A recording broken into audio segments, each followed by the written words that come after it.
Assalamualaikum dan salam sejahtera semua penonton. Alhamdulillah, video ini merupakan projek video dokumen dari subjek MPU 3192 Falsafah dan Isu Semasa. Video ini dihasilkan oleh pelajar-pelajar UniKL Campus.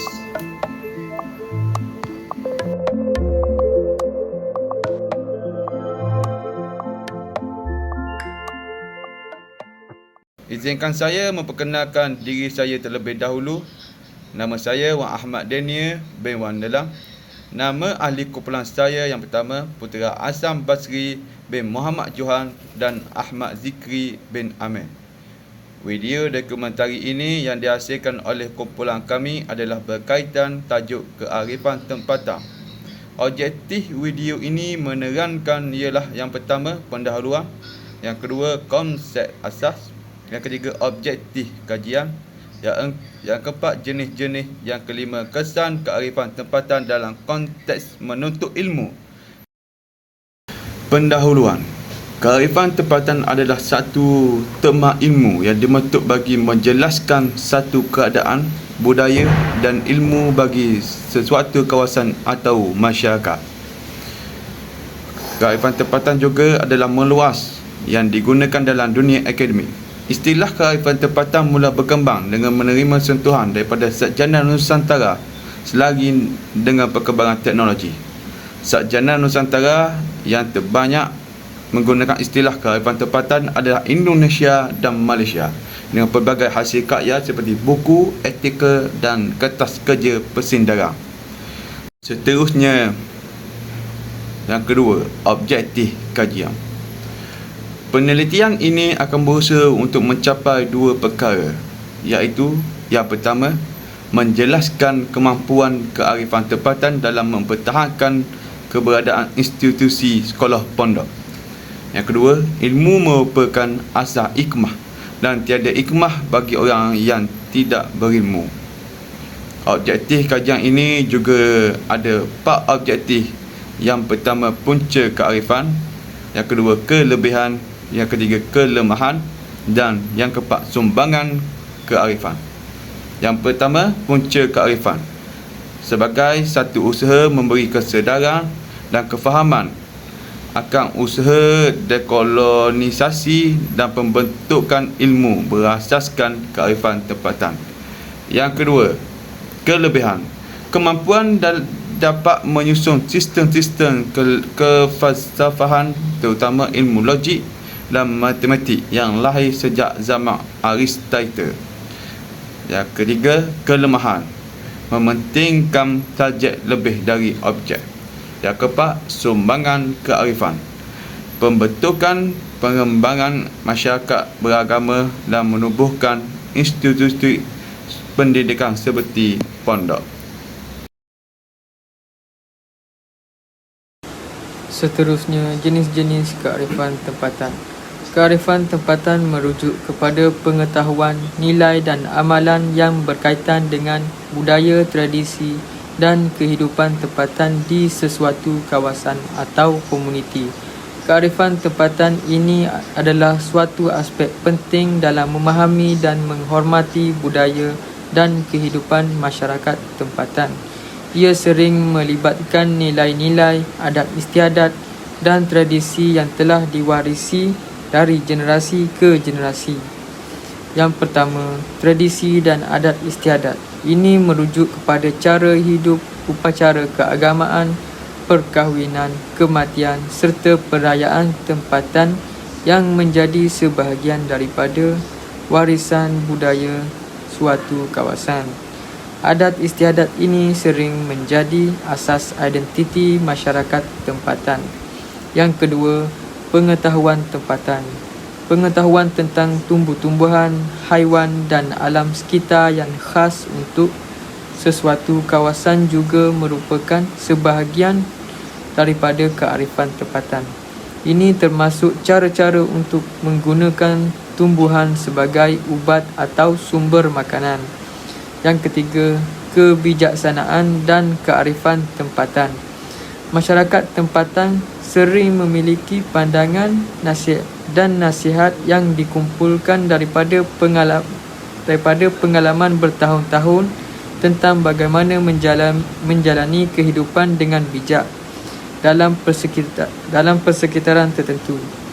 Ia boleh berkaitan pengurusan sumber semula jadi, perubahan cuaca atau cara berinteraksi dengan alam sekitar. Yang keempat, seni dan kraf tangan tempatan. Seni tempatan seperti seni lukisan, muzik, tarian dan seni bina sering mencerminkan identiti dan nilai-nilai masyarakat tempatan. Kraf tempatan juga melibatkan kemahiran tradisional dalam membuat barang-barang seperti tenunan, anyaman dan hasil seni lain-lain. Yang kelima, pemeliharaan alam sekitar. Kearifan tempatan juga boleh melibatkan pengetahuan tentang cara menjaga dan memelihara alam sekitar tempatan, termasuk praktik pertanian lestari, pengurusan hutan dan pemeliharaan sumber air. Kearifan tempatan membantu dalam pemeliharaan alam sekitar dengan membolehkan manusia menjalinkan hubungan yang harmoni dengan alam sekitarnya. Yang keenam, pengurusan sumber asli.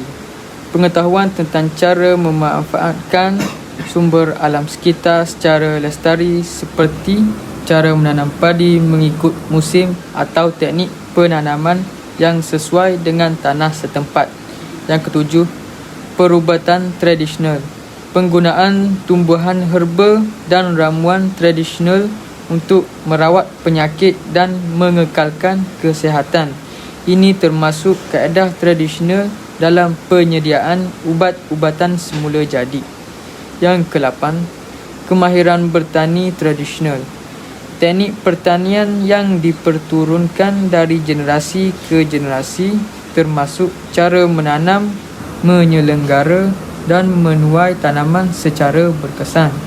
Yang ke-9, teknik dan kraf tangan. Kemahiran membuat seni dan kraf tempatan seperti anyaman, ukiran dan lukisan tradisional. Ini bukan sahaja seni visual tetapi sebahagian daripada warisan budaya. Yang ke-10, persaudaraan dan sistem sosial. Pemahaman tentang tata cara keluarga, adat perkahwinan dan sistem sosial tradisional yang mengukuhkan hubungan antara ahli masyarakat. Yang ke-11, tradisi lisan. Warisan dalam bentuk cerita rakyat, pantun dan lagu tradisional yang memainkan peranan penting dalam menyampaikan nilai, akhlak dan sejarah masyarakat setempat. Yang ke-12, pengurusan bencana alam. Pengetahuan tentang tanda alam sekitar yang menunjukkan bahaya bencana dan kaedah tradisional untuk mengurangkan risiko atau melindungi diri daripada bencana tersebut. Yang ke-13, upacara keagamaan dan adat resam. Pengetahuan tentang pelaksanaan upacara keagamaan, upacara kematian dan adat resam yang menjadi sebahagian daripada kearifan tempatan dan identiti budaya.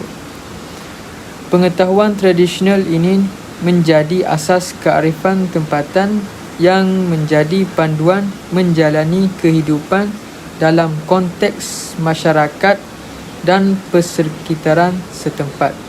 Yang ke-14, logik dan budaya fikir bagi membentuk cara berfikir yang betul dan menolak falasi dalam berfikir. Yang ke-15, konsep insan. Falsafah existentialism menjadi pencetus kepada pengkajian dan penilaian manusia menurut fahaman sekularisme yang menganggap manusia sebagai paksi utama kewujudan.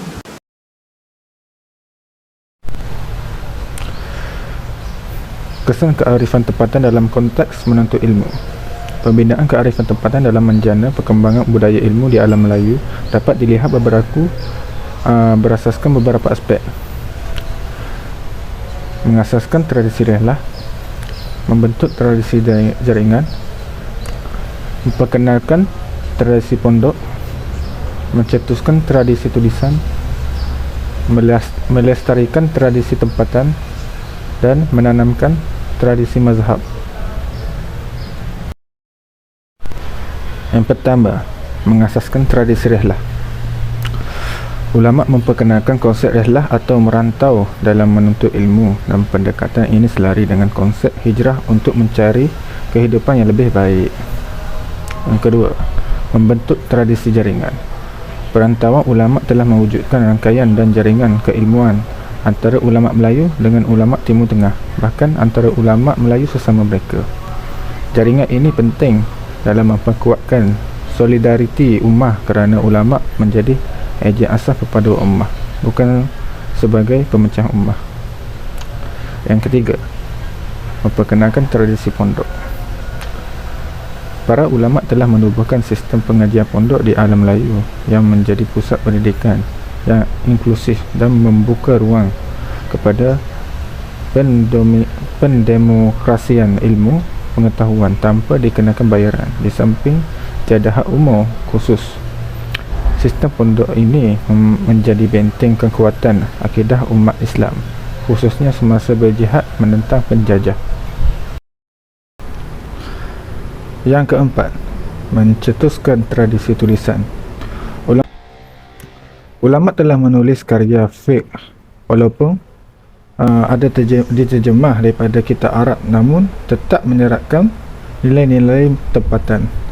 Kitab-kitab tersebut kemudiannya menjadi bahan pengajar yang diajar dengan realiti dan kesesuaian setempat. Yang kelima, melestarikan tradisi tempatan.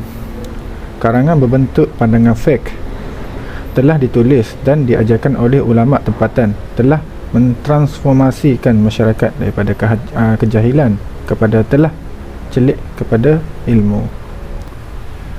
Ulama juga telah melestarikan cara hidup masyarakat, malah turut mengambil kira nilai setempat dalam penetapan hukum Islam. Misalnya amalan harta sepencarian dan harta pusaka tinggi. Yang keenam, menanamkan tradisi mazhab.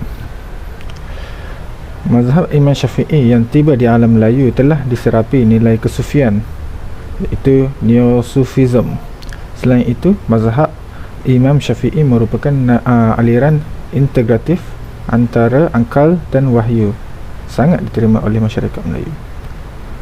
Hal ini disebabkan sifat orang Melayu yang lemah lembut dan berwasatiyah. Oleh itu, secara langsung menjadi asas pembinaan kearifan tempatan di alam Melayu.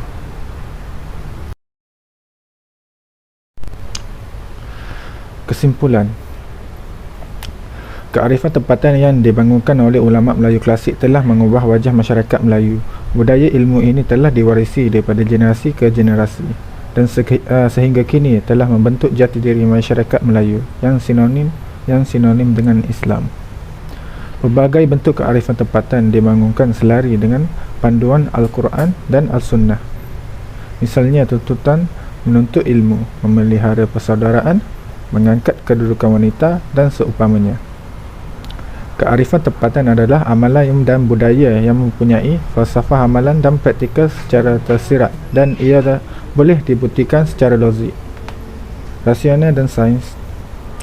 Ia boleh berasal daripada keilmuan tempatan dan kepandaian tempatan.